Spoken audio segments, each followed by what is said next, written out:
Parliament ఎన్నికల notification గురువారం విడుదలైంది. నిజామాబాద్ ఎంపీ స్థానానికి ఎన్నికల రిటర్నింగ్ అధికారి నిజామాబాద్ కలెక్టర్ రాజీవ్ గాంధీ హనుమంత్ నోటిఫికేషన్ విడుదల చేశారు. ఆ వెంటనే నామినేషన్ల స్వీకరణ కూడా ప్రారంభించారు.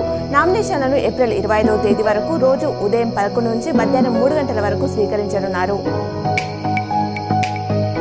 పార్లమెంట్ ఎన్నికల సమరానికి శంఖరావం పూరించే సమయం ఆసన్నమైంది. నేటి నుంచి ఈ నెల 25 వరకు నామినేషన్లు స్వీకరించనున్నారు. నిజామాబాద్ పార్లమెంట్ నియోజకవర్గంలో 17,05,573 ఓటర్లున్నారు. 936 ప్రదేశాలలో 1807 పోలింగ్ కేంద్రాలు ఏర్పాటు చేశారు. బోధన్ మాజీ ఎమ్మెల్యే షకీల్ పోలీసు అధికారులపై నిరాధార వ్యాఖ్యలు చేయడం సరికాదని వాటిని ఖండిస్తున్నట్లు హైదరాబాద్ పోలీస్ కమిషనర్ కొత్తపేట శ్రీనివాసరెడ్డి అన్నారు.